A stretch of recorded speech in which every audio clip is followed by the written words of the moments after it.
Good morning. Government college Deoli के YouTube channel में मैं Asha Nagar, assistant professor political science, college के अंतर्गत जो प्रतियोगिता दक्षता कार्यक्रम का जो संचालन चलता है या संचालन होता है, उसके तहत अभी ऑफलाइन क्लासें बंद हैं, तो हम जीके की ऑनलाइन क्लासें इसमें चालू कर रहे हैं। इससे पहले 2 वीडियो मैं डाल चुकी हूँ। इंडियन पॉलिटी के बारे में जो दुनिया भर के क्वेश्चंस हैं और जितनी भी एग्जाम्स के अंदर जीके का पार्ट आता है, उसमें जो पॉलिटिकल साइंस का जीके आता है वो संविधान से संबंधित या इंडियन पॉलिटी से संबंधित ही आता है। इसके अंतर्गत हम एक साथ सबको नहीं पढ़ सकते और एक एक टॉपिक को पढ़ेंगे तब भी वो टॉपिक इतना लंबा हो जाता है कि हम उससे बोर होने लगते हैं। तो हम क्या करेंगे, पर्टिकुलर किसी टॉपिक को लेंगे, उसके अंदर कौन कौन से क्वेश्चन बन सकते हैं, उन क्वेश्चन आंसर के हम यहाँ पर चर्चा करेंगे। तो आज हमारा जो टॉपिक है जिसके क्वेश्चन आंसर्स के बारे में हम चर्चा करेंगे वो है राष्ट्रपति और उपराष्ट्रपति। राष्ट्रपति, उपराष्ट्रपति। राष्ट्रपति जो टॉपिक है वो अपने आप में इतना बड़ा टॉपिक है कि उसको पढ़ाने में कम से कम 5 से 6 घंटे लग सकते हैं, और अगर हम उसे डीपली पढ़ें तो हमें खुद को भी कम से कम 15 दिन आराम से 15 से 20 दिन उसमें लग सकते हैं। तो हम क्या करेंगे, उसको थोड़ा स्मार्टली तरीके से पढ़ेंगे कि पूरी जो है इसका चैप्टर वाइज पढ़ने के बजाय हम उसमें से केवल पॉइंट के हिसाब से क्वेश्चन आंसर यहाँ पर डिस्कस करेंगे, जिससे कि अगर जिन लोगों ने पढ़े हुए हैं उनका रिविजन भी हो जाएगा और जिन्होंने नहीं पढ़े उनके लिए वो इतनी पहली बार पढ़ने में इतनी टिपिकल नहीं लगेगी। ठीक है, तो अब हम चालू करते हैं आज का वीडियो। भारत के राष्ट्रपति। भारत के राष्ट्रपति जो टॉपिक है उसमें कौन कौन से क्वेश्चन किस किस तरह से बन सकते हैं उनकी हम यहाँ पर चर्चा करेंगे।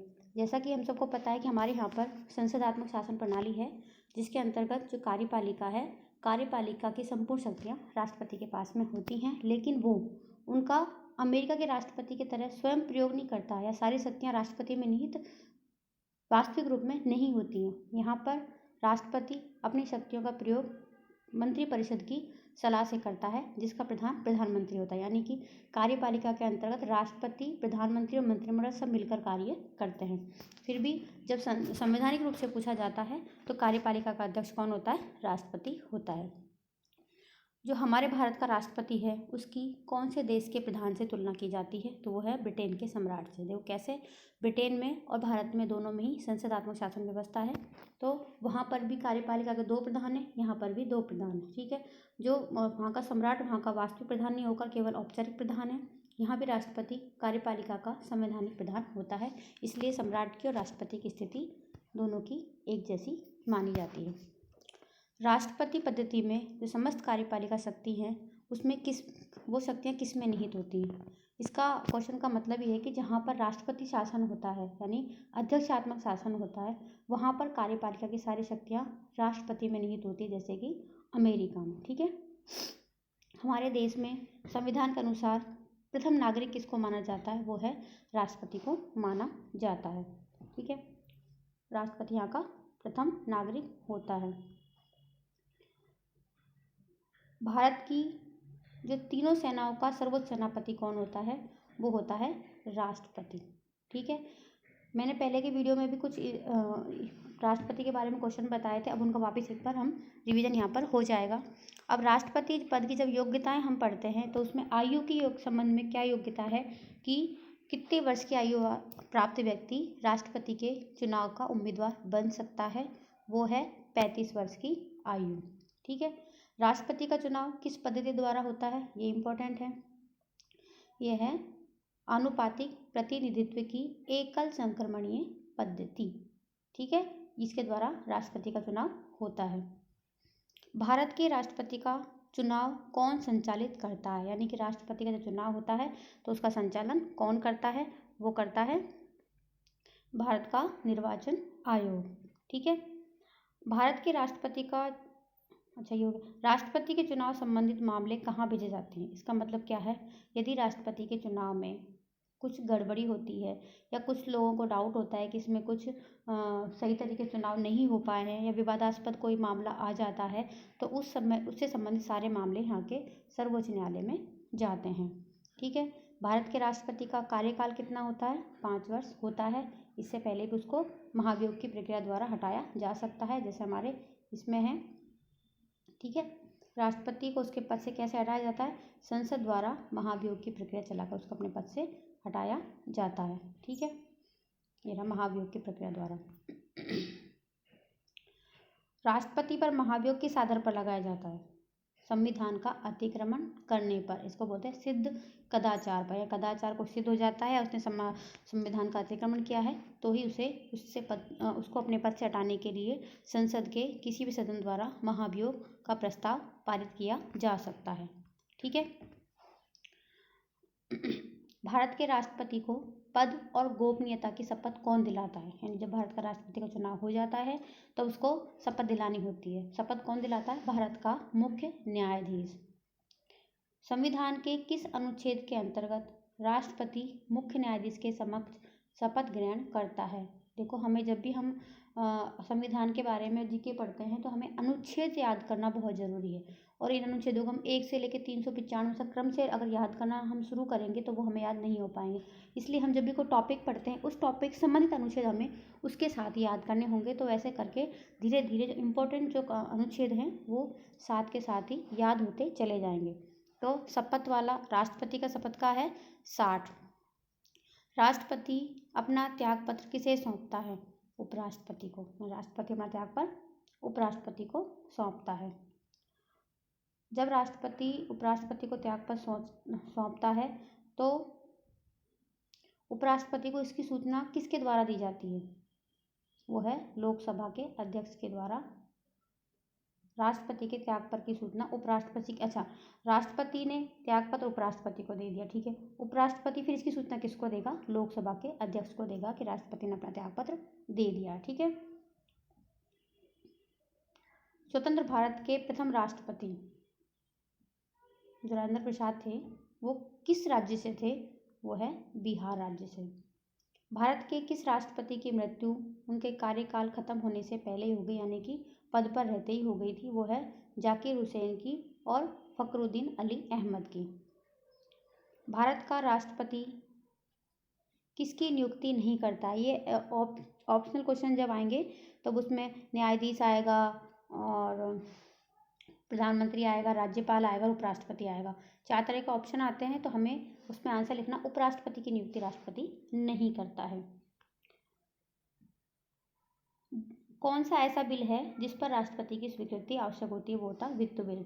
जब भी धन से संबंधित कोई भी बिल पास किए जाते हैं या प्रस्तुत किए जाते हैं संसद में, उससे पहले राष्ट्रपति की स्वीकृति लेनी होती है। इसी कारण से बोलते हैं ना कि राष्ट्रपति जब भी जो वित्त विधेयक होता है, जो बजट जो पास करते हैं, वह वित्त विधेयक पास करता है संसद, उस पर राष्ट्रपति साइन करने से मना नहीं करता, एक बार में उस पर साइन कर देता है। तो वो क्यों? क्योंकि उसको प्रस्तुत करने से पहले राष्ट्रपति की स्वीकृति उस पर ली जा चुकी होती है। मैंने कल क्वेश्चन पहले ही पढ़ाया था कि राज्यसभा और लोकसभा में राष्ट्रपति कुल कितने सदस्यों को मनोनीत करता है? तो वो है 14 सदस्यों को मनोनीत करता है। ठीक है। 12 लोकसभा के और 2 राज्यसभा के सदस्यों को राष्ट्रपति नॉमिनेट करता है। भारत के राष्ट्रपति को कौन सलाह देता है? यानी कि राष्ट्रपति अपने कार्य करने से पहले या निर्णय लेने से पहले किससे सलाह लेता है? संघ की मंत्री परिषद से ही। संविधान में लिखा हुआ है कि राष्ट्रपति अपने सारे कार्यों मंत्री परिषद की सलाह से करेगा। कौन सा व्यक्ति कार्यवाहक राष्ट्रपति व उच्चतम न्यायालय का मुख्य न्यायाधीश दोनों ही रहा है? वो है एम हिदायतुल्ला। ये जो राष्ट्रपति हैं ये कार्यवाहक राष्ट्रपति भी रह चुके हैं, उसके बाद ये और उच्चतम न्यायालय के मुख्य न्यायाधीश भी रह चुके हैं। ठीक है। ये देखो वापस आ गया धन विधेयक। किस विधेयक को राष्ट्रपति पुनर्विचार के नहीं लौटा सकता? मैंने पहले बताया था ना क्यों नहीं लौटा सकता, क्योंकि इसको प्रस्तुत करने से पहले ही राष्ट्रपति ने इस पर स्वीकृति दे दी थी। इस कारण धन विधेयक को वो वापस पुनर्विचार के लिए नहीं लौटा सकता। युद्ध अथवा बाहरी आक्रमण की स्थिति में आक्रमणकारी के विरुद्ध युद्ध की घोषणा कौन कर सकता है? वो है राष्ट्रपति। युद्ध की घोषणा राष्ट्रपति करता है प्रधानमंत्री और मंत्रिपरिषद की सलाह पर। किसी व्यक्ति को दोषी पाए जाने पर उसे क्षमादान कौन दे सकता है? यानी उसकी सजा को पूरी तरह से कौन माफ़ कर सकता है या उसको कौन कम कर सकता है या स्थगित कर सकता है? वो है राष्ट्रपति अपने क्षमादान के अधिकार के तहत। भारत के राष्ट्रपति ने किस मामले में वीटो शक्ति का प्रयोग किया था? भारतीय डाकघर अधिनियम। वीटो का मतलब है कि ये जो अधिनियम जब उनके पास में साइन करने के लिए आया था तो राष्ट्रपति ने उसको अपने पास ही रख लिया, वापस नहीं भेजा था। इसको बोलते हैं वीटो पावर। भारत के राष्ट्रपति व उपराष्ट्रपति की अनुपस्थिति में, यानी राष्ट्रपति भी अपने पद पर ना हो, उपराष्ट्रपति भी अपने पद पर ना हो, तो कौन कार्यभार ग्रहण करेगा? तो तीसरे नंबर पर आते हैं सर्वोच्च न्यायालय के मुख्य न्यायाधीश, वो राष्ट्रपति के पद का कार्यभार ग्रहण करते हैं। अध्यादेश जारी करने का अधिकार राष्ट्रपति का कौन सा अधिकार है? यानी कि कार्यपालिक अधिकार है, विधायी अधिकार है, न्यायिक अधिकार है। ये उनका विधायी अधिकार है अध्यादेश। क्यों? अध्यादेश जो है एक तरह का कानून होता है जो राष्ट्रपति इसको पारित करता है और बाद में संसद इसको स्वीकृति देती है। तो ये सारे विधायी कार्य होते हैं, तो ये विधायी अधिकार के अंतर्गत आते हैं। भारत के राष्ट्रपति का चुनाव किसके द्वारा किया जाता है? तो एक निर्वाचक मंडल के द्वारा किया जाता है, जिसमें संसद के दोनों सदनों के और राज्यों की विधानसभाओं के निर्वाचित सदस्य भाग लेते हैं। ठीक है। भारत का संवैधानिक अध्यक्ष कौन होता है? वो है राष्ट्रपति होता है। भारत के प्रथम राष्ट्रपति जो थे राजेंद्र प्रसाद, उनका चुनाव किसने किया था? किसके द्वारा हुआ था? संविधान सभा के द्वारा उनका चुनाव हुआ था। ठीक है। अब आता है उपराष्ट्रपति। हम जब राष्ट्रपति पढ़ेंगे तो साथ के साथ ही उपराष्ट्रपति को भी क्लियर कर लेंगे, तो दोनों में कन्फ्यूजन नहीं होगा। ठीक है। जो भारत में उपराष्ट्रपति की तुलना है किस देश के उपराष्ट्रपति से की जाती है? संयुक्त राज्य अमेरिका के उपराष्ट्रपति से की जाती है। और राष्ट्रपति की तुलना किससे करते हैं हम? ब्रिटेन के सम्राट से। राज्यसभा का पदेन अध्यक्ष कौन होता है? उपराष्ट्रपति। यानी उपराष्ट्रपति के भी कार्य करता है, राष्ट्रपति की अनुपस्थिति में राष्ट्रपति के कार्य करता है, और वो जब राज्यसभा की जो बैठकें होती हैं तब उनकी वो अध्यक्षता करता है। पदेन अध्यक्ष उनका होता है। पदेन का मतलब होता है कि वो केवल पद पर आसीन होता है, उसका वो सदस्य नहीं होता है। ऐसे क्वेश्चन आते हैं एग्जाम में कि निम्न में से कौन सा ऐसा है पोस्ट जो उसका सदस्य नहीं होते हुए भी उसकी अध्यक्षता करता है? तो उपराष्ट्रपति है जो राज्यसभा का सदस्य नहीं होता है, लेकिन वो राज्यसभा की अध्यक्षता करता है। राज्यसभा की बैठकों का सभापति कौन होता है? उपराष्ट्रपति होता है। ठीक है। उपराष्ट्रपति का चुनाव कैसे होता है? अप्रत्यक्ष रूप से उपराष्ट्रपति का चुनाव होता है। उपराष्ट्रपति के चुनाव हेतु कौन सी प्रणाली अपनाई जाती है? एकल संक्रमणीय प्रणाली अपनाई जाती है। उपराष्ट्रपति को पद व गोपनीयता की शपथ कौन दिलाता है? राष्ट्रपति दिलाता है। और राष्ट्रपति को सर्वोच्च न्यायालय का मुख्य न्यायाधीश शपथ दिलाता है। भारत के उपराष्ट्रपति का चुनाव कौन करता है? संसद के दोनों सदनों के सदस्य करते हैं, अप्रत्यक्ष रूप से करते हैं, एकल संक्रमणीय प्रणाली के द्वारा करते हैं। भारत के जो उपराष्ट्रपति है अपना त्यागपत्र किसे देता है? वो राष्ट्रपति को देता है और राष्ट्रपति उसको देता है। ठीक है। उपराष्ट्रपति अपने मत का प्रयोग कब करता है? जब सदन के अंतर्गत यानी राज्यसभा के अंतर्गत बराबर मत आते हैं किसी भी विवाद को लेकर या किसी डिसीजन को लेकर, तब वो निर्णायक मत देता है। भारत के प्रथम उपराष्ट्रपति कौन थे? सर्वपल्ली राधाकृष्णन। कार्यकाल समाप्त होने से पहले उपराष्ट्रपति को हटाने का अधिकार किसे है? संसद को हटाने का अधिकार है। और उसे हटाने का प्रस्ताव किस सदन में प्रस्तुत किया जा सकता है? वो है राज्यसभा में उसको हटाने का प्रस्ताव प्रस्तुत किया जाता है।